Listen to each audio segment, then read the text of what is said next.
자, 입시왕 시즌 9 여름방학 인터뷰 특집 방송입니다.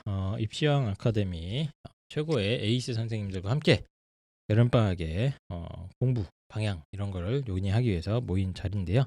에이스라고 해봤자 뭐 한두 명밖에 없기 때문에 다 출격하는 겁니다. 그게 없어 보인다. 네. 근데 저는 과목별 선생님들 이렇게 모시고 이게 얘기를 하면은 네네. 저도 배우는 게 되게 많아요. 뭘 배워요?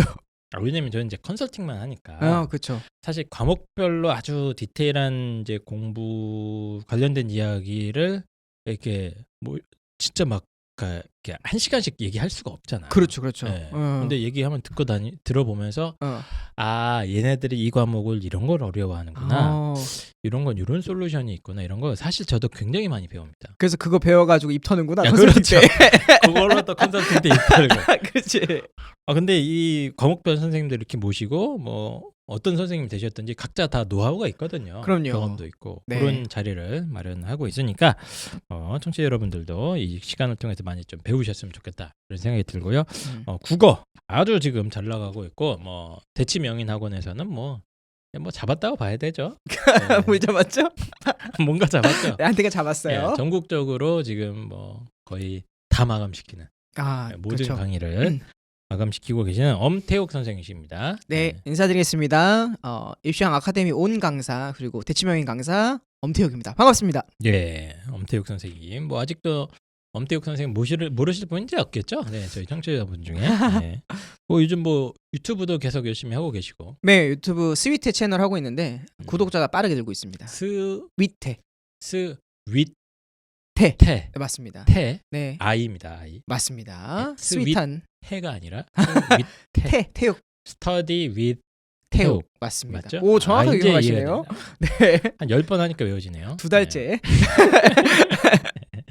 네, 그래서 굉장히 정열적으로 아이들과 소통하면서 수능 국어에 대한 연구도 같이 하고 계시고 연구소도 지금 열심히 돌리고 있지 않습니까? 엄태욱 국어 연구소. 네, 엄태욱 국어 연구소. 네, 컨설팅도 하고 교재 만드는데 사실 맞습니다. 혈안이죠. 네. 네, 그래서 최고의 컨텐츠를 연구하고 하기 위해서 이제 인재들을 모아서 본인이 번 돈을 걷다가 다 때려받고 있는 네.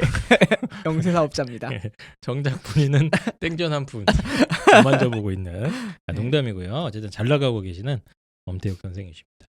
그래서 뭐 오늘 엄태욱 선생님도 바빠서 좀 늦게 오셨네요, 그렇죠? 맞습니다. 여러 스케줄도 바쁘신 가운데 네. 저희 방송에 나와주시는 다시 한번 감사드리고 오늘 또 청취자분들 위해서 여름방학 공부 방법 이런 거 한번 얘기를 해보도록 하겠습니다. 좋습니다. 일단은 뭐 수능 국어 전문 강사 아니겠습니까? 네네. 수능과 내신의 차이 한마디로. 네, 수능 국어와 내신 국어의 차이는 뭐다? 수능은 1년 내내 공부하는 것. 네. 내신은 4개월만 공부하는 것. 1년에 4개월만 하면 되고. 네. 수능은 1년 내내 해야 되는 거. 내신도 1년 내내 해야 되는 거 아니에요? 그러니까 그게 잘못된 공부 방향인 거죠, 사실은. 고1, 2 때 내신 공부에 혈안이 되어 있어서 고1, 2 내내 내신 공부만 하는 친구들이 있어요. 근데 사실 뭐 내신 공부에 혈안이 돼 있다보다는 네. 제가 느끼기에는 네. 국어 공부를 안 합니다. 그것도 맞지. 그거는 약간 뒷전. 약간 뒷전이에요. 왜냐면 네. 수학의 의미에 너무 많은 시간과 노력을 투자하고 있기 때문에 네네네. 수능 국어는 보통 빨리 시작해 고2 겨울방학 때쯤 맞습니다. 네, 정신 차리고 네. 들어오는 게 대부분 90% 이상은 그렇게 합니다. 그렇죠. 그 얘기 하시는 것 같아요. 맞아요. 근데 그때 하면 이제 100% 늦다. 그 말씀을 드리고 싶은데 내신에 너무 이제 치중하다 보면은 네. 수능을 놓치게 되고 뒤늦게 깨달으면은 거의 재수 확정이다라고 생각하시면 됩니다. 또 뭐 재수까지. 농담이 아니라 생각해 보셔요. 고3 친구들 때 그때 깨달으면 다 늦죠. 네, 이미 재수생들은 다 깨닫고 있는 친구들이 많은데. 맞습니다. 네. 그래서 엄태욱 선생님이 보시기에 수능 국어가 등급이 거의 1, 2등급을 꾸준히 유지하는 아이들의 맞습니다. 특수한 점이 있네요. 특징 혹은 특징이요? 네. 있습니다. 뭡니까? 그 친구들이 약간 집요해요. 집요하 있다는 게 네. 뭐예요? 그리고 약간 도전 정신이 있고요. 성격이 좀 죄송합니다. 약간 뭐랄까 집착이 심합니다. 1, 2등급 친구들 이거 특징이요. 얼핏 듣기에는 다 나쁜. 그렇죠. 약간 수능 국어 잘나면 인성적으로 좀 문제 있는 거 아닙니까? 수능 국어 잘나면 인성적으로 조금 문제가 있어야 됩니다. 약간 집요하면서 약간 집착이 있고 네. 도전 정신도 있어야 된다. 맞습니다. 이게 총 무슨 얘기지 이게? 일단은 수능 지문에 나오는 거의 모든 컨텐츠는요. 대한민국에 다니고 있는 고등학생들이 쉽게 이해할 수 있는 컨텐츠가 아니에요. 경제, 법, 과학 지문들이 막 나오잖아요. 아. 근데 그러한 지문이 이해가 안 된단 말이에요. 그리고 뭐 시도 네. 한 100년 전 시니까. 그렇죠. 뭐야, 아예 이게? 아예 이해가 안 되는 경우가 그쵸, 많은데 이제 집착이 없고 도전정신이 없고 약간 그런 집중력이 없는 친구들은 어려운 걸 만나면 금방 포기한단 말이죠. 특히 내신만 공부했던 아이들의 특징이 뭐냐면은 맨날 암기를 많이 했잖아요. 그쵸. 내신 때는 이해가 안 돼도 일단 암기 때려 넣은 다음에 이제 그거를 이제 출력만 하면 되는 시험이기 때문에 그쵸. 시험 범위가 정해져 있으니까 암기 중심으로 하다 보니 완전 어렵고 새로운 컨텐츠가 나왔을 때 얘를 파고들는 힘이 없다. 아. 반면에 얘기구나. 반면에 1, 2등급을 꾸준히 맞는 친구들은 한 문제가 어렵잖아요. 이거를 알 때까지 계속 한 3시간, 4시간, 일주일 내내 붙잡고 있는 애들도 많아요. 약간 성향이. 그건 약간 변태 아닙니까? 저는 그래서 예. 나는 변태라고 얘기합니다. 그 좋아해요. 야, 너 국어 변태야? 막 그럴까? 네, 변태예요. 막 이래요. 확실히. 아, 실제로 제자들 중에 네. 선생님 엄택 선생님 보셨을 때 네. 확실히 수능 국어에 그 정도로 이제 약간 뭐라고 해야 되지? 응. 집요하다는 말이 제일 좋네. 집착, 네. 그러니까 집요. 본인이 어려운 문제나 어려운 지문을 만났을 때 네. 거기에 이렇게 파고들면서 매달려 있는 아이들이 맞아요. 확실히 다르다. 확실히 다릅니다. 확실히 달라요. 아. 그 국어를 문제 풀 때 막 즐거워하고 문제 풀면서 웃고 있는 애들 보면 무슨 생각할 것 같아요? 막 웃어 막. 그죠? 이거 있잖아요. 또라이 같은 느낌? 변태 같잖아요. 네. 그런 애들이 확실하게 1등급 나와요. 아, 그래요? 네.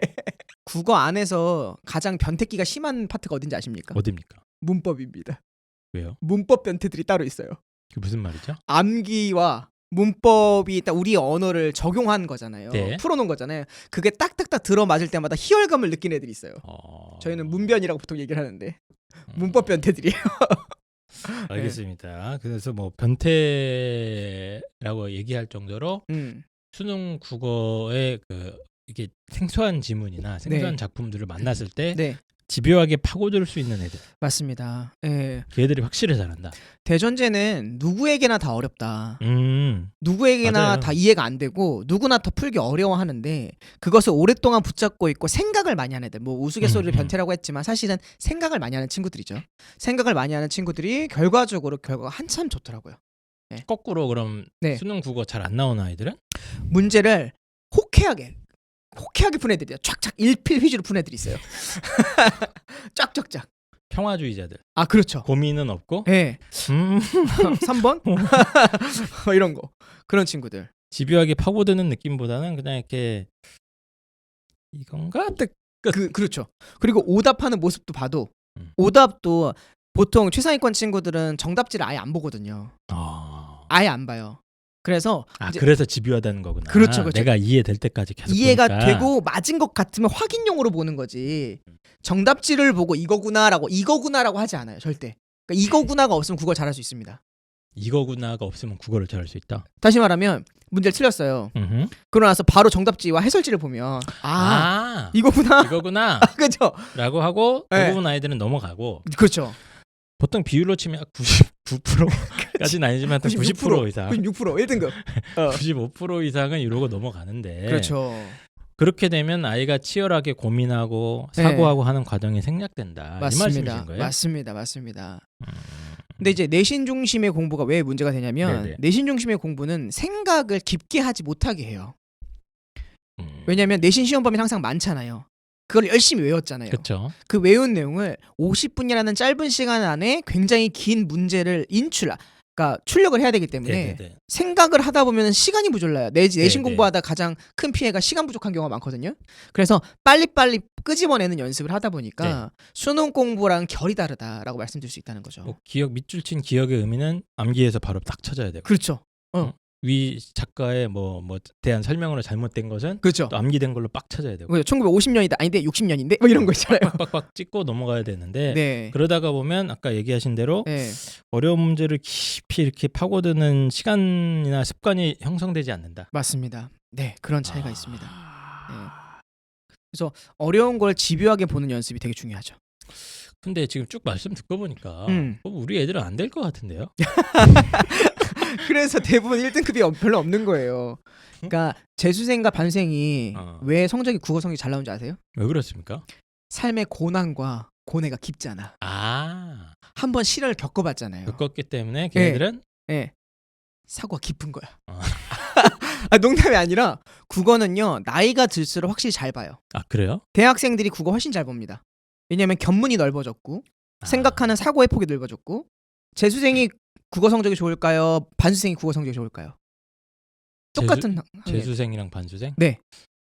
글쎄, 재수생이 왠지 좋을 것 같은데. 재수생은 1월부터 공부했고 반수생은 6월부터 공부하잖아요. 네. 그런데 국어 성적은 반수생이 좋아요. 왜요? 대학교에서 사고 방식이 깨어친 거예요. 대학교 살짝 대학물 먹으면서 좀 이제 고차원적인 지식도 경험도 해보고 교수님도 만나봤고 교수님이 하는 얘기도 들어보고 그쵸. 그러면서 이게 좀 트이는구나. 맞아, 확실히 트여요. 그래서 반수 물 먹은 애들이 국어 성적은 탄탄합니다. 그래요? 네, 생각의 차이가 있다는 거죠. 그럼 빨리 우리 아이들 반수 시켜야 됩니까? 대학부터 보내야지. 그래 반수를 하죠.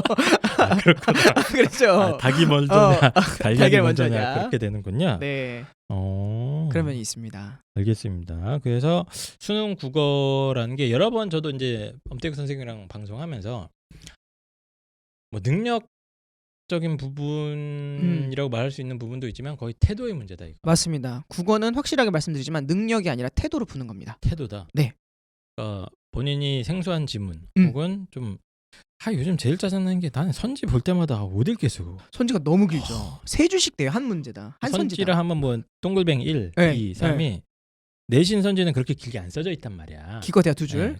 한 줄 아니면 두 줄인데 이게 한 네 줄 막 이래버리니까 네, 맞아요. 턱턱 막히는 거예요. 숨이 막히죠. 네. 근데 그런 걸 갖다가 꼼꼼하게 아까 말씀하신 대로 집요하게 이렇게 지적으로 이렇게 추적해 나가면서 이게 옳은 건지 하는지 막 생각하는 그 과정이나 이런 것들이 일종의 습관, 그렇죠. 태도의 문제다. 확실합니다. 네.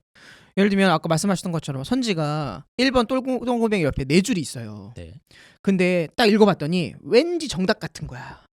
벌써 1번에서? 1번에서. 그러면 이제 두 개의 태도가 나뉘겠죠. 왠지 정답 같으니까 너 금방 포기해가지고 1번 찍고 넘어가는 친구가 있는 반면에 이게 이제 나머지 2, 3, 4번은 다 3, 4줄씩 있어 짜증나지만 그럼에도 불구하고 끝까지 보겠다고 하는 그 불굴의 태도를 갖고 있는 친구도 있단 말이에요. 네네. 그런 친구들이 성적은 훨씬 좋습니다.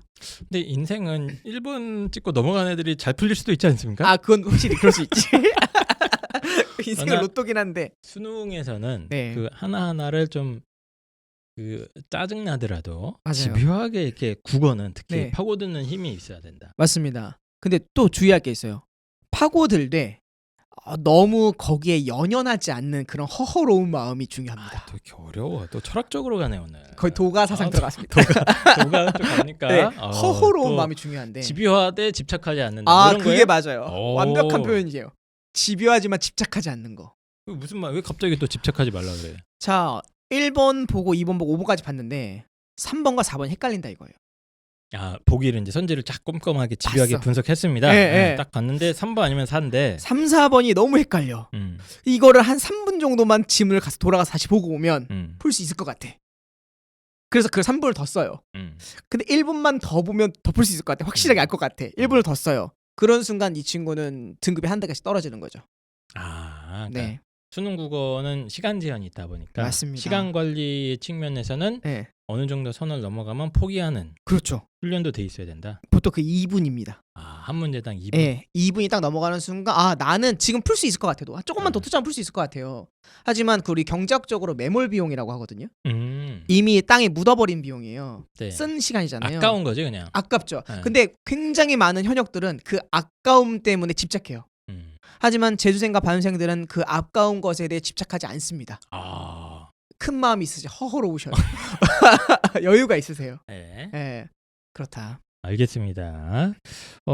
그러면 이 수능 국어 대비라는 게 그럼 저기 도가 사상을 배우러 가야 됩니까? 어떻게 해야 됩니까? 유가, 도가, 불가를 다 배워야 기본적으로 통달할 수 있고요. 좀 장기적으로 고등학교 1학년 때부터 좀 로드맵을 좀 그려주시죠. 어떻게 하는 게 좋은지. 간단하게 생각하시면 되는데 내신 기간에는 내신을 가장 잘하는 학원과 강사를 찾아서 내신에 집중하시는 게 좋고요. 그렇죠. 당연한 거죠. 내신 기간 이후에는 1학년 때부터 내가 수능이라는 걸 봐야 된다라는 인지부터 시키신 게 좋은데 대부분의 학생들은 1, 2학년 때는 수능에 대한 인지가 아예 없어요. 그냥 거의 내신이에요. 그리고 동네하고 내신하고 다니다 보면은 수능을 어설프게 가르칩니다.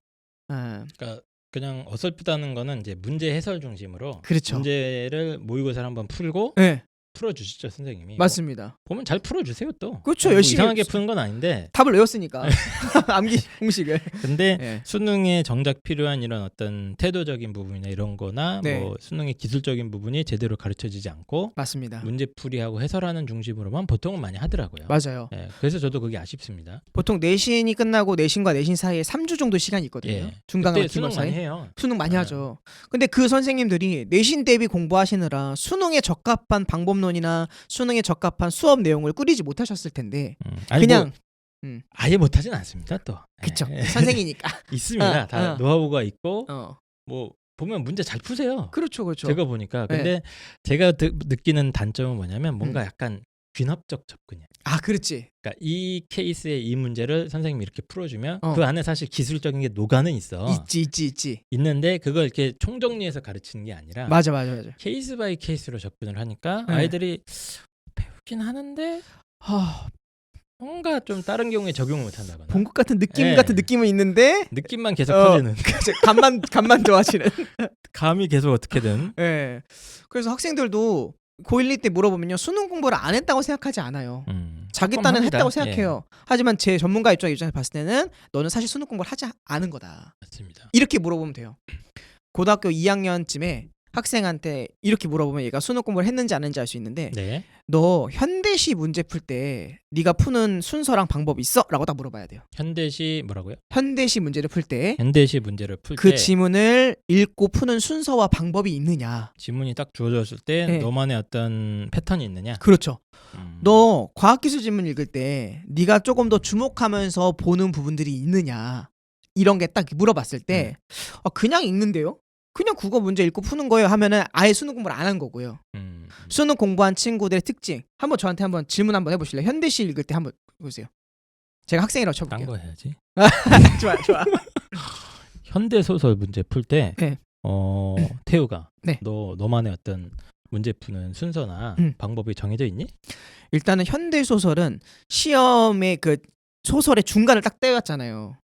그죠? 네. 원래 원작이 있었는데 네. 그런데 원작이 떼었는데 중간부터 시작하기 때문에 첫 번째 문단이 제일 중요하다고 생각합니다. 네.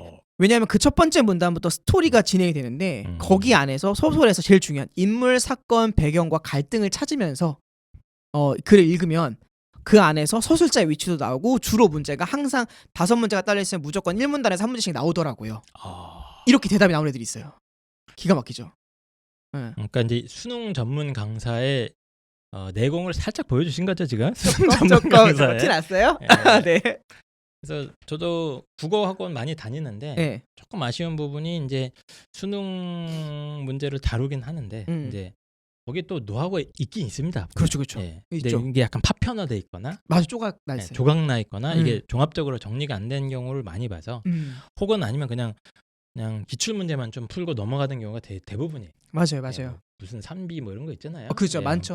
뭐 그런 거 계속 이제 풀긴 푸는데 그 시간을 투자할 거면 좀 제대로 차려야 하는 게 어떻냐. 맞습니다. 그게 좀 아쉬운 측면이 있습니다. 맹목적 문제풀이가 너무 많아요. 맞아요. 그거예요. 맹목적 문제풀이. 예. 딱 구체적으로 현대시를 풀 때는 이러한 흐름과 이러한 방법론을 풀 거야. 이거 정해놓고 그걸 계속 1년, 2년 내내 유지하면 그렇죠. 연습을 해야죠. 3학년 때는 확실히 좋아지는데 그런 거 없이 어영부영 그냥 이제 문제만 풀고 계속 뭐 문제 학원 풀고, 다니고 문제 풀고 하면 감만 문제를 풀었던 기억과 감만 남아 있는.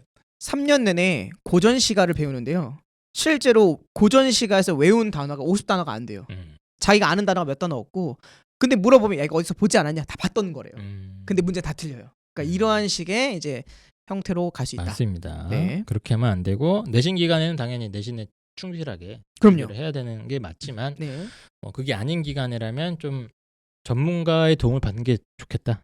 확실히 좋습니다. 네, 요즘에는 방법론 수업들이 워낙 많기 때문에 네네네. 유명한 인강 선생님들 많으시잖아요. 네. 그거 하나 딱 정해서 꾸준히 따라가면 돼요. 네, 뭐 고등학교 1학년 같은 경우는 이제 뭐 EBS에 뭐 유명한 선생님 많으시죠. 윤 선생님 그렇죠. 이런 것도 저는 아주 문학개념어. 좋다고 생각하고요. 네. 그런 식으로 좀 수능을 소위 말하는 총론이죠, 이제. 그렇죠, 그렇죠. 좀 정리되어 있는 네.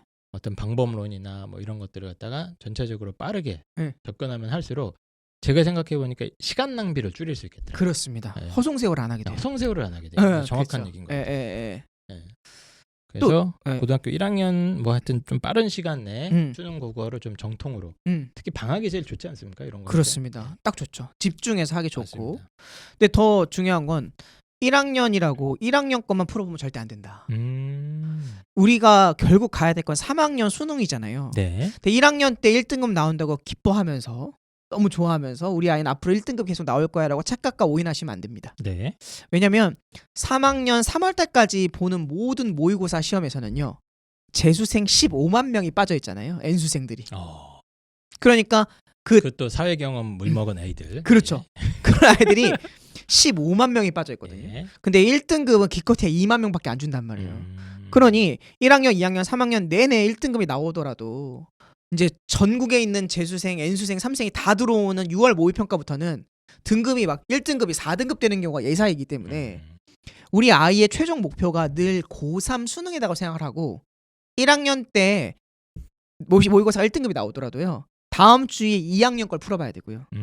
그 다음 주에 3학년 걸 풀어봐서 수준을 좀 높여야 된다. 그렇죠. 자기의 등급이 어느 정도가 되는지를 지금 1학년 단계에서 명확하게 파악하고 있다면 스스로 더 긴장해서 공부를 하게 됩니다. 네네. 이거 좋은 방법이네요. 그럼요. 네. 괜히 또 뭐 1, 2등급 나온다고 까불까불 하지 말고. 그렇죠. 네. 그럼 네. 네가 1등급 나왔어? 그럼 야 3학년 거 풀어봐. 그렇죠. 시간 재갖고. 네, 딱 시간 재야 돼요. 근데 더군다나 그 나온 점수가 있잖아요. 만약 90점이 나왔어요? 그럼 마이너스 5점 정도 더 해야 돼요.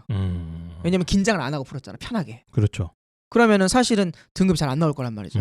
그래서 근데 학부모님들이 많이 오해하시는 경우가 있고 1학년, 2학년 때 1등급 나오면 이제 국어 됐다고 생각하고 영어랑 수학에 집중해요. 네네네. 그러면 3학년 때 이제 바닥 드러나는 거죠. 수능 국어가 생각보다 그 공부 투자량이 그렇게 많지 않습니다. 네, 제가 맞아요. 상담 오래 한 경험이나 이런 걸 봤을 때는 네. 이제 수학이야 그냥 뭐 3년 내내 공부 시간의 절반 이상은 때려박는 과목인 거고 네, 영어도 어쨌든 뭐 단어 외우고 할 게 있으니까 명확하게 있잖아요. 할 게 그렇죠. 있는데 수능 국어는 이렇게 뭘 해야 되지? 그냥 제일 많이 하는 게 그냥 문제집 한 권 정해서 푸는 거예요. 새 지문 푸는 거. 모산비 뭐 이렇게 그렇죠. 해서 자이 오리 이런 거 있어요. 네.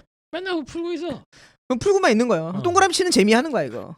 진짜 허송세월이란 말이 저는 딱 맞는 것 같습니다. 아무 의미 없습니다. 네. 그런 식의 방법보다는 좀 제대로 된 정통파. 그렇죠.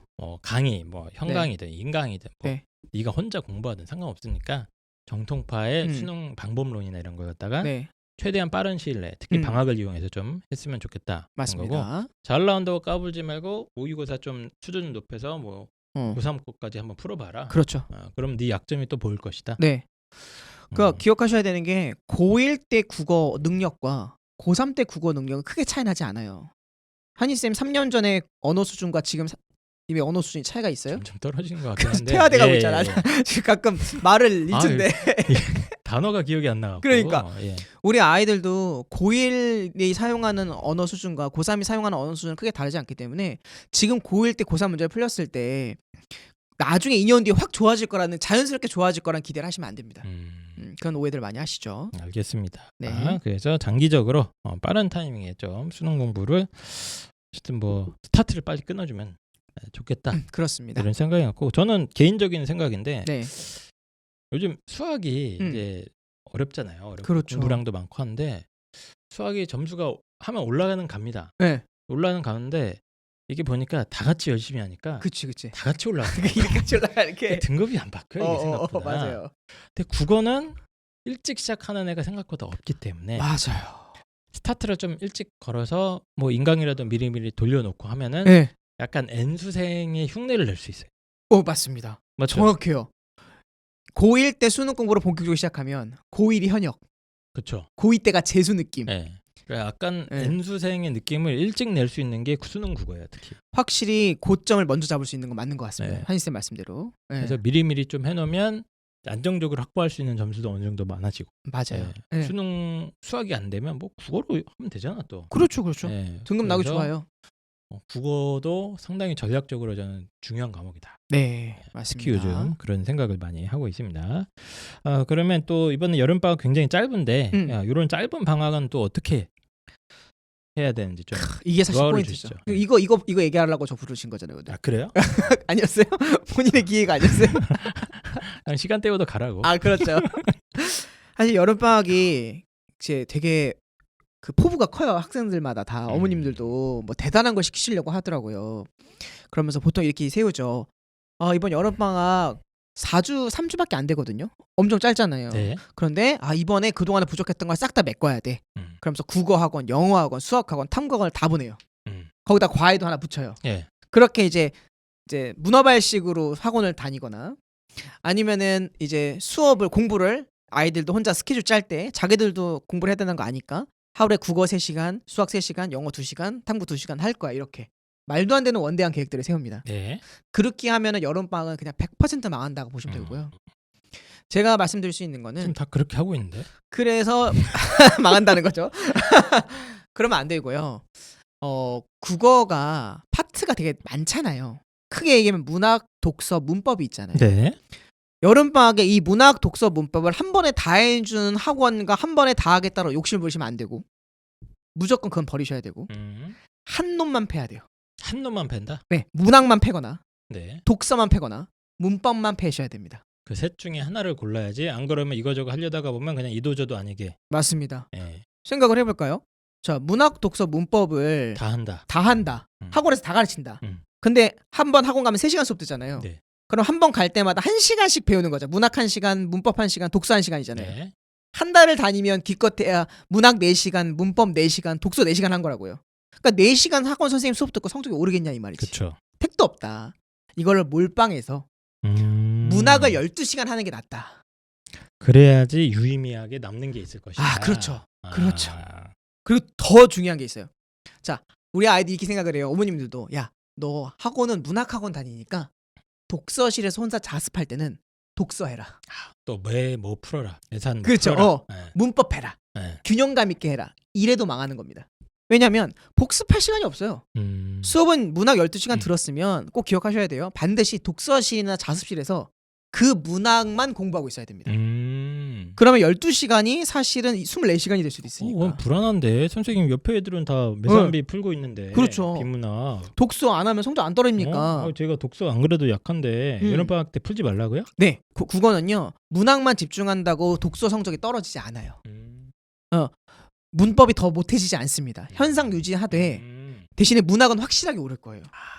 그렇게. 그 점을 기억하셔야 됩니다. 투자 대비 효율을 뽑으려면 맞아요. 애매하게 문학 4시간 네. 비문학 4시간 이렇게 하지 말고 그렇죠. 특히 여름방학 같이 짧을 때는 그냥 그쵸. 몰빵해서 네. 내가 문학이 좀 약하거나 이번에 문학을 끝내고 싶어. 네. 그러면 문학에 투자를 확 하던가 아니면 이제 뭐 더 구체화시켜서 고전. 우리 애가 고전이 너무 약한데 맞아요. 고전을 때려박는다. 맞습니다. 그럼 고전만큼은 확실히 스텝업한다. 4주를 고전을 파잖아요. 이 친구는 3학년 졸업할 때까지 고전에 문제가 없는 애가 돼요. 그래요? 완전 자신감 뿜뿜합니다. 그런 식으로? 네, 그런 식으로.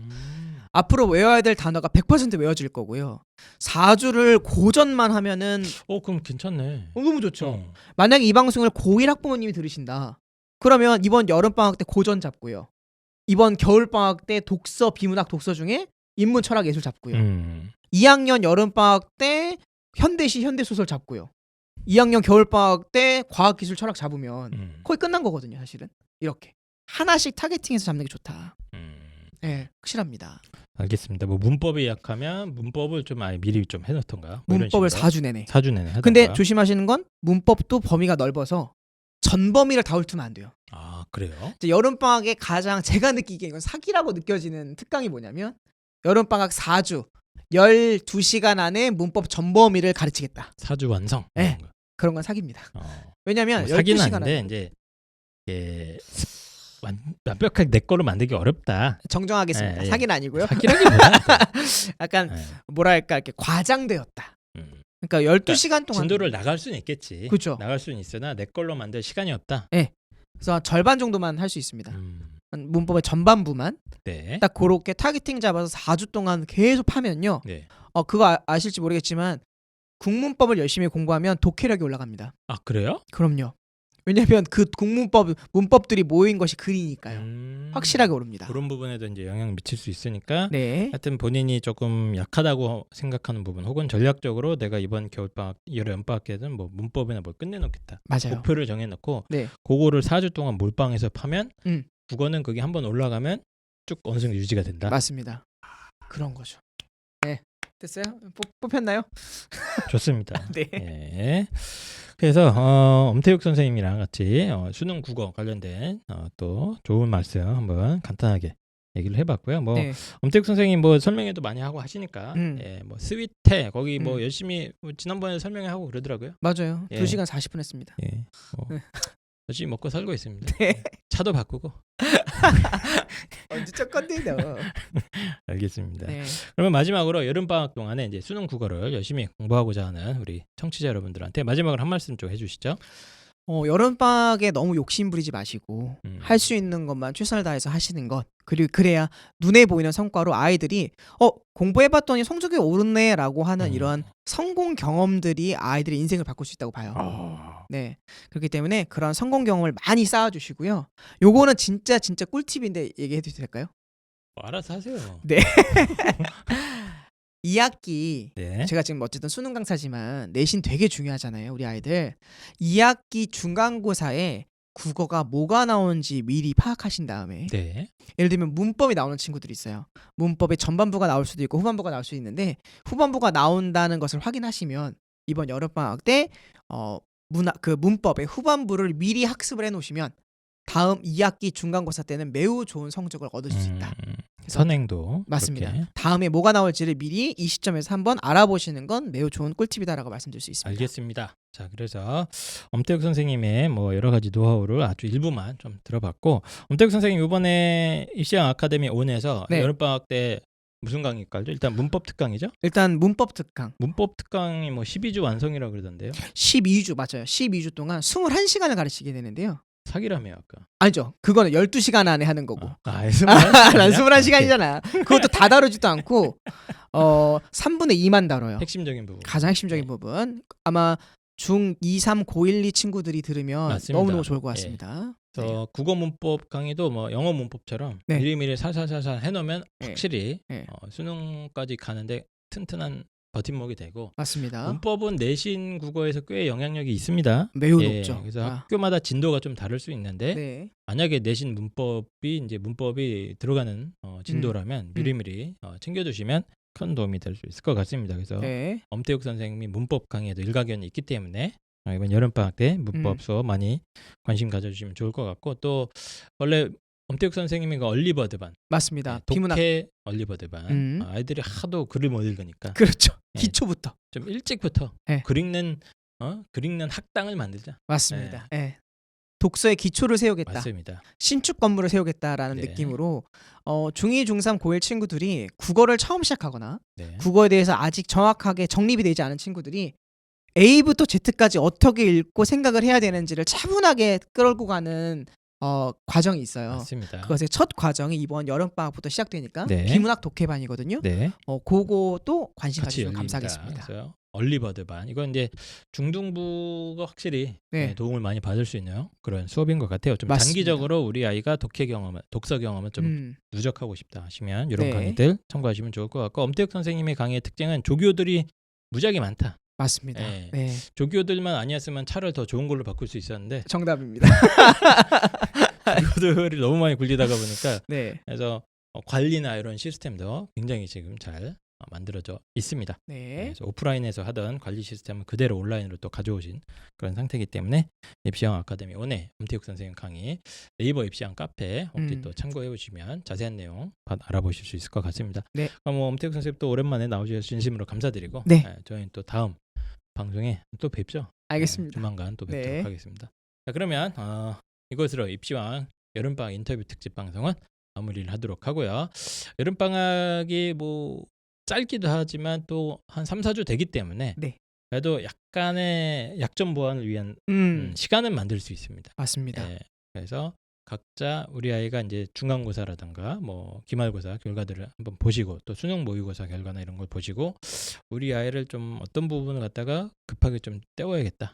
이런 것도 전략적 판단이 중요한 시기라고 생각을 하고 저희 쭉 이제 선생님이 나와서 공부 관련 노하우들 얘기를 드렸는데 참고해 보시고 올바른 의사결정하는 데 도움이 되셨으면 합니다. 네. 자, 그러면 저희는 이번 방송 마무리하고 다음에 또 펜타셈 홍프로 선생님과 다시 돌아오도록 하겠습니다. 네. 안녕. 안녕.